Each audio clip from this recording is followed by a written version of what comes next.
Good morning, my beautiful friends, and welcome to our Monday nutrition call. Today is actually not really about nutrition. Today, I felt the need and desire to want to talk to you about accepting change, because there are periods and phases in our lives where we all go through things that are hard, and we all go through things that push us, and we all go through things that make us face adversity and look at ourselves in the mirror and truly reflect on who we are and who we want to be. And the new year is coming. It is currently December 9th, and the new year is coming. And what better time to truly reflect on the person that we are and the person that we want to be. And if you're human, you are currently or will soon go through something that challenges you, because that's just life, yeah? And something that we call life. And the whole purpose of life is to go through challenges and things that try us and change us and help us to grow and become better. And so many times I see people talk or post or whatever about things that are hard, and it's interesting the mindset that people have around trials and around change. And no one likes it, right? Myself included. And we all want to stay in our comfort zone. And we all want to stay where we feel safe and where we feel loved and where we feel included and all those things. But personal development book after personal development book, after podcast, after motivational talk, after motivational talk, like every single thing that I hear that is talking about personal growth tells you to change, tells you to grow, tells you to put yourself outside of your comfort zone, tells you to try new things, tells you to become a new person, push yourself outside of your limits. And that is exactly the opposite of what we feel like we want to do, right? And one of my favorite quotes that it actually comes from Shaun T in the end of one of his workouts is he says, like, there's no growth in your comfort zone. And he says it more eloquently than that, but that's the basic gist of it. There is no growth in your comfort zone. So push yourself to the edge of your comfort zone, get uncomfortable, and growth will always follow. That's what Shaun says. Yes. So I wanted to share a personal experience, not because I ever want to like, woe is me, look at me, whatever, but because I want you to know that I'm human too, that I go through hard things too. And we still have to strive to find the growth in the things that are uncomfortable and push ourselves past that and become who we were meant to be. Whether that's in our nutrition, whether that's in our fitness journey, whether that's in our spiritual lives, whether that's in our marriage, whether that's as a mom or a sister or a friend or a daughter or whatever, like there are all the things happening and going on. So brief backstory, I am a member of the Church of Jesus Christ of Latter-day Saints. And as a member of that church, you have what's called a calling. And you are blessed to be able to serve in one specific area. And you just help that area, and you do it for free. And you just help as much as you can in that specific area that you're called to. So for the last 6.5 going on 7 years, I have been in what we call 3 different wards, which means like I've just lived in different places, and I've attended church in 3 different places.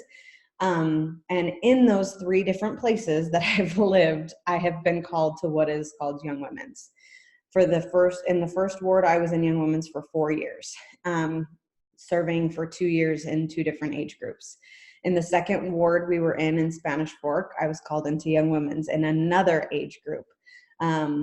for a year and a half before we moved. And then as soon as we moved to this third place, I was called into Young Women's. We had literally been in the ward for about 6 days when I got called into Young Women's. So for the last 6.5 years, I have served with the 12, 11 to 18-year-old girls. And they're my people. They're my jam. I love teenage girls, and it has helped, like, it's a huge part of me and who I am.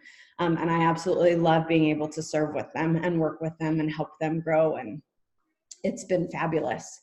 So yesterday I went to a meeting, and the person in charge of the Young Women's president, pulled me aside and said, this might make me cry, but she said, we know you're about to have a baby, and I just wanted to let you know that you're going to be relieved soon of serving in Young Women's. So just know that that's coming. And she said it with like a tone of excitement. I immediately started crying, and she was like, oh, wait, what? Like, I thought you were going to be so excited to be relieved. I know you've been in Young Women's for so long, and you're about to have your hands really full. Like, I thought you'd be excited about this. And I was like, I don't know who I am without Young Women. Because like I said, I've been serving for 6.5 years in the Young Women, and it's a huge part of me and who I am. And on top of that, I mean, I'm about to have my third kid in February. I've never had 3 kids before, much less 3 kids in 3.5 years. And I know that's going to present a challenge in and of itself. And I live in Las Vegas, where my family is all in Utah. And I have made like one friend. I've made lots of fabulous acquaintances, and I've met really good people here, but I have only made like one real friend who like knows my family, knows me, knows our struggles, knows our, like, all the things, like, friend that is here in Vegas with me. And they just got a job in Hawaii, and they're moving to Hawaii only for 6 months. So it's temporary, but guess when they're leaving? At the end of January. And so it's like all these things, like third kid, only friend is moving. I'm going to be released in this calling, and it feels really heavy. There's a lot of change coming. And it caused me to be a little bit sad yesterday, because a big part of who I am are those 3 things, right? I'm a mom of 2. Okay, that's about to change. I am really a person who thrives off of face-to-face, in-person contact, close relationships, close friends, and that's been a little hard for me to do here because I have so many little people. And it's just hard to get out. If you're a mom with little people, especially, you know what that's like, just because you have nap times and schedules and whatever. And it's just hard to get out to anywhere besides the library and the grocery store. And then with Young Women's too. And I've just been reflecting a lot over the last 24 hours about myself and who I am and who I want to be. And I was listening to a meditation this morning on Insight Timer. It's a free meditation app that I mega suggest if you haven't heard me talk about it yet. Here you go. It's amazing and it's free. And I looked up a meditation from Sarah Blondin. She is a really, really, really good, everybody froze. I just want to make sure you can still hear me. It doesn't tell me. Okay, you're back. Hopefully, I hope I didn't lose you for a sec because you guys all froze. Sarah Blondin is a really good person to look up when you're going through something hard. And all of her meditations are super, super, I don't know what the right word is, comforting about the things that you're going through. And she like speaks to your soul in a way that I don't really hear other people talk about, like, especially when you're going through something difficult. So it's Sarah Blondin, Blondin, if you're interested in looking her up. But I looked up, the meditation that I did today was called, let me look.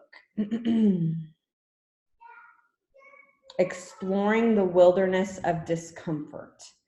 And basically, it was an 11-minute meditation about giving yourself permission to sit in the suck, for lack of better way to say that, and to just truly explore what you're feeling in your heart, in your head, in your mind, and just giving yourself permission to truly feel, so that you can identify what it is that hurts and what it is that's going on internally. And I feel like that is so contrary to so much of what we see and hear, especially with social media. Like, we're just always supposed to pretend like my life is sunshine and rainbows, and I'm always happy, and things are always going well, and my house is always clean, and my Christmas tree always looks Pinterest worthy, and my kids are always cute, and their hair is always done, and I have always showered, and I always smell good, right? Like, and that's just not real. That is not real.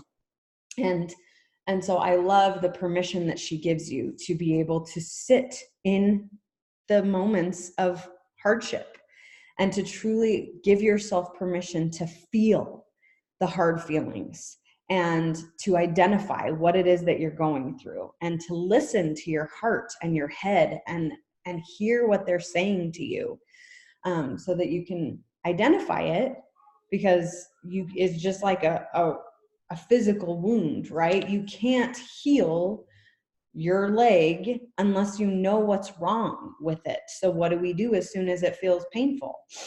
Most of the time you go to the doctor, or you go to the chiropractor, or you go to the hospital if it's a real emergency, right? And you identify first and foremost what is going on, so that you can then take the correct steps to heal. Yes? And emotionally and mentally, we don't do that. We feel a feeling and we mask it. We cover it up. We pretend everything's all fine and sunshine and daisies. And this is not like, okay, I'm giving you permission to mope and gripe and complain and groan and be a negative Nancy and a fire-breathing dragon and a life sucker and a leech from everyone around you. Like, that's not what I'm saying. Yes. But I am giving you permission to feel. Yes. And I really encourage you to do this in your own time, especially when like your kids are asleep. So waking up a little earlier to do this, staying up a little later to do this, turning on a show and going into another room so you can do this, but just truly allowing yourself to just sit and feel and journal, and just like get out a blank piece of paper and a pen and just write it out. Write out what you're feeling and write out what you're going through. And then you can identify ways to, once you've identified, okay, what am I feeling? Then you can, just like going to the doctor, right? You can identify it, and then you can figure out ways to heal. You can figure out ways to progress because you've identified what is truly going on. Yes. So I just wanted to talk about that today. And I don't really have much else besides just, I want to give you permission to feel so that you can heal. And I want to give you permission to sit in the hard moments of life so that you can truly identify how to overcome them. And again, reflect on who you are and who you want to be, especially come the new year. Yeah. So I don't really see much in the chat. Does anybody want to add anything or have any questions, comments, thoughts?